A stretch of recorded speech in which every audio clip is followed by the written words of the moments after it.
নমস্কার বন্ধুরা, আজকে আপনাদের সাথে চিকেন বিরিয়ানির রেসিপি শেয়ার করব। তো অনেকেই অনেকভাবে বানান একই রান্না, আমি কিভাবে বানালাম সেটাই আপনাদেরকে শেয়ার করছি। তো এই চিকেন বিরিয়ানি বানানোর জন্য কিছু উপকরণ আমি রেডি করে নেব। তো প্রথমে নিচ্ছি এখানে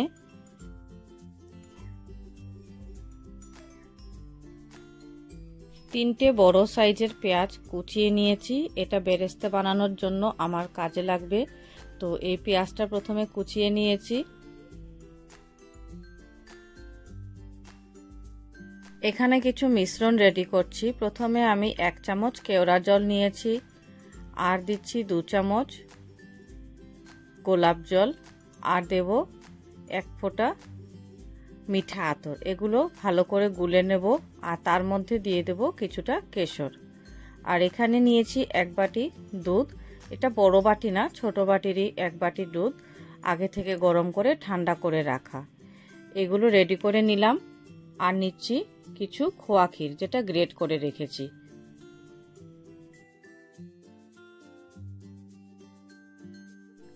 বিরিয়ানি বানানোর জন্য নিয়েছি এখানে আমি 1 কেজি চিকেনটা ভালো করে ধুয়ে জল ঝরিয়ে একটা বাটির মধ্যে নিয়ে নিলাম। এর মধ্যে দিয়ে দেব 1 চামচ হলুদ গুঁড়ো, টেবিল চামচের 1 চামচ হলুদ গুঁড়ো, দেব 2 চামচ লঙ্কা গুঁড়ো,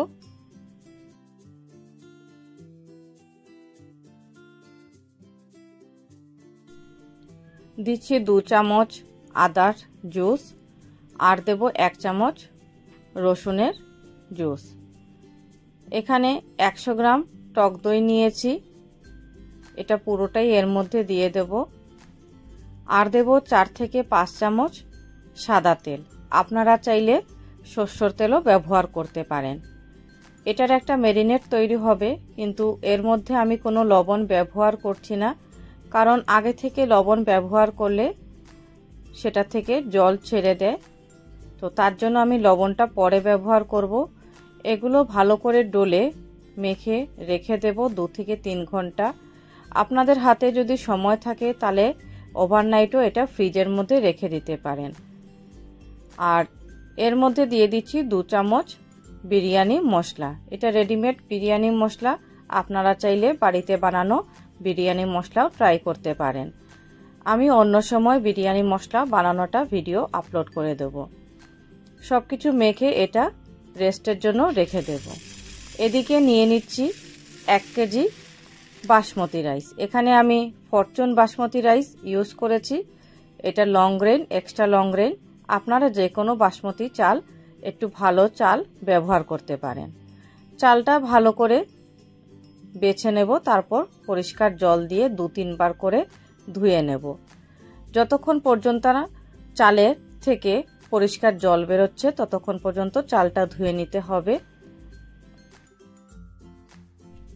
চালটা আধ ঘন্টার জন্য জলে ভিজিয়ে রাখবো। আরেকটা জিনিস খেয়াল করবেন, যাতে চাল ধোয়ার সময় বেশি জোরে কচলে ধোবেন না, তাহলে চালটা ভেঙে যেতে পারে।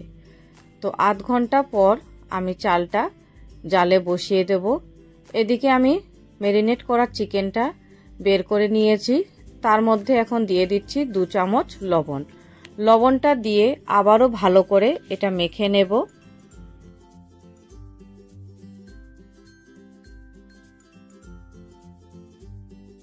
বিরিয়ানির জন্য চিকেনের পিসটা একটু বড় রাখাটাই ভালো। চেষ্টা করবেন একটু বড় পিস রাখার, তাহলে ভালো করে সিদ্ধ হবে। ভালো করে সিদ্ধ বলতে এটাই বোঝাতে চাইছি যে এখানে আমি পুরোপুরি এটা কুক করব না, এটা 2 বার করে কুক হবে। তো প্রথমে কষানোর সময় আমি 70 to 80% এটা কষিয়ে নেব, তারপরে বাকিটা দমে হবে। এদিকে চালটাও ভিজানো হয়ে গেছে। এখন একটা ছিদ্রযুক্ত পাত্রে চালের জলটা ঝরিয়ে নেব। চালের জলটা ঝরানো হয়ে গেলে একটা সুতির কাপড়ের মধ্যে এটা বিছিয়ে দেব, যাতে তাড়াতাড়ি জলটা পুরোপুরি শুকিয়ে আসে।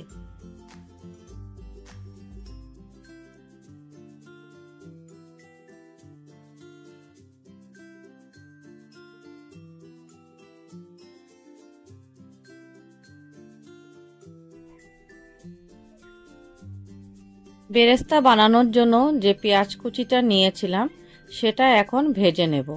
তো তার জন্য একটা কড়াইতে অনেকটা পরিমাণ সাদা তেল ব্যবহার করব, কারণ বেরেস্তা ভাজার জন্য অনেকটা তেলের প্রয়োজন হয়, তখনই পুরোপুরি বেরেস্তাটা সুন্দর হয়ে ভেজে ওঠে।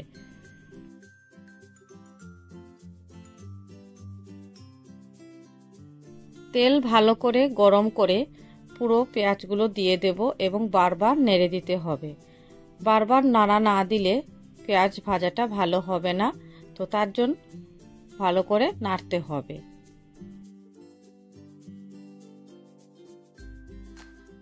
বেরেস্তা বানানোর জন্য পেঁয়াজ কুচিটা গোল্ডেন ব্রাউন হওয়া পর্যন্ত ভেজে নিতে হবে। একটা জিনিস খেয়াল রাখতে হবে, বেশি কড়া ভাজলে হবে না, কারণ বেরেস্তা যখন আমরা নামিয়ে নেব তখন কিন্তু অনেকটাই রং পাল্টে যায়। তার জন্য হালকা ব্রাউন যখনই হবে তখনই এটা নামিয়ে নিতে হবে। তো পেঁয়াজ ভাজাটা যে নামিয়ে রেখেছিলাম ঠান্ডা হয়ে এসছে, আর শুনতেই পাচ্ছেন কি সুন্দর শব্দ করছে। তো এখন যে তেলের মধ্যে পেঁয়াজটা ভেজেছিলাম সেই তেলেই আলু ভেজে নেব। আলুটা এখানে নুন আর হলুদ দিয়ে নেওয়া হয়েছে।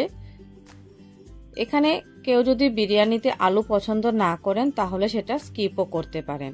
তো এখানে আমরা ছাকা তেলে আলুটা ভেজে নিচ্ছি।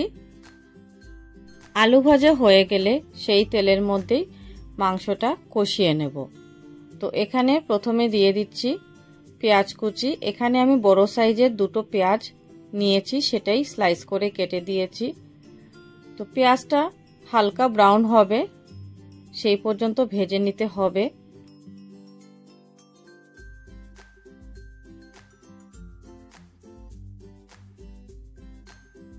পেঁয়াজটা অনেকটাই ভাজা ভাজা হয়ে গেছে। এখন দিয়ে দেব এর মধ্যে ম্যারিনেট করে রাখা চিকেনটা দিয়ে হালকা আঁচে এটা ভেজে নিতে হবে। এই সময় কিন্তু একদমই গ্যাসের হিটটা বাড়িয়ে দিলে চলবে না। 2-3 বার নাড়িয়ে দেওয়ার পর এটা আমি ঢেকে দেব।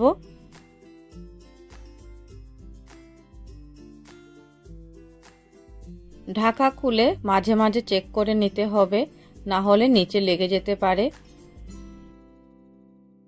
চিকেন থেকে অল্প অল্প জল বেরোনো শুরু হয়ে গেছে, এই জলেই চিকেনটা সিদ্ধ হয়ে আসবে। তো আবারও চিকেনটা ঢেকে দেব আর অল্প পরপর এটা নেড়ে দিতে হবে।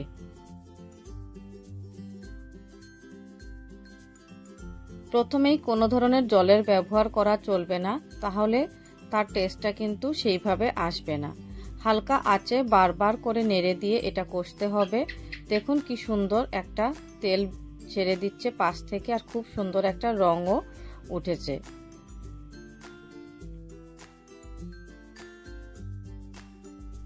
এই চিকেনটা কষানোর সময় কোনো এক্সট্রা জলের ব্যবহার করিনি। যেটা রান্না হচ্ছে সেটা চিকেনের যে জুসটা বেরোচ্ছে তাতেই হয়ে যাচ্ছে। তার জন্য এখানে গ্যাসের আঁচটা মিডিয়ামে রাখতে হবে। তো প্রায় চিকেনটা কষানো হয়ে গেছে, এখন এটা আমি নামিয়ে নেব।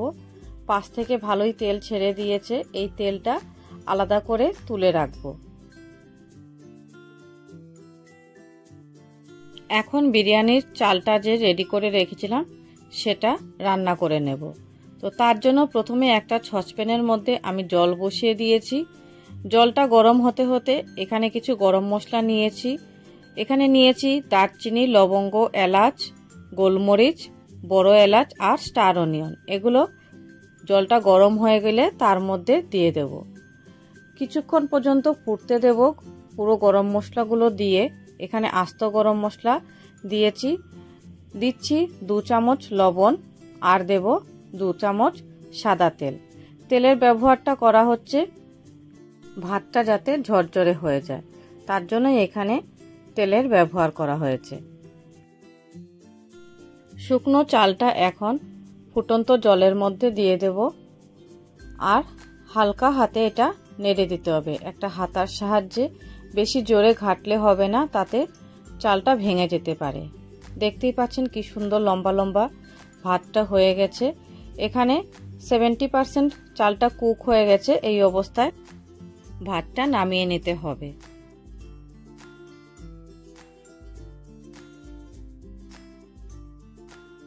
দিকে একটা চ্যাপ্টা সসপ্যানের মধ্যে আমি ঘি ছড়িয়ে নিয়েছি। নিচের দিকটা ভালো করে ঘি দিয়ে ছড়িয়ে তার উপরে ভাতের একটা লেয়ার দিয়ে দিচ্ছি।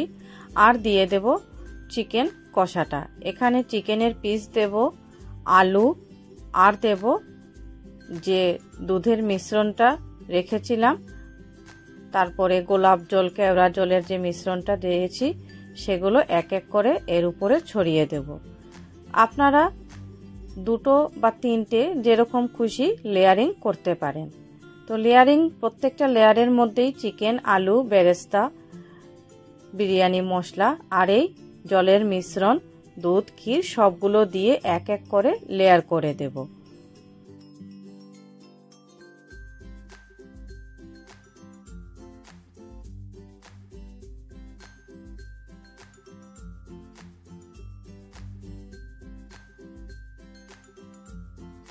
এখানে চাইলে আপনারা ফুড কালারও ব্যবহার করতে পারেন, কিন্তু আমি এর মধ্যে কোনো ফুড কালার ব্যবহার করিনি। সবকটা লেয়ার দেওয়া হওয়ার পরে উপরে ছড়িয়ে দেব আবারও ঘি, চিকেন কষার তেলটা আর কিছু বিরিয়ানি মশলা, সবগুলো দিয়ে একটা ঢাকা চাপা দিয়ে দেব। আর এই ঢাকাটা যাতে পুরোপুরি সিল থাকে, এয়ারটাইট থাকে, তার জন্য পাশ থেকে আপনারা ফয়েল পেপার দিয়ে প্যাক করে দিতে পারেন। আর না হলে আটার গোলা দিয়ে একটা লম্বা লেচি করে সেটাও সিল করে দিতে পারেন।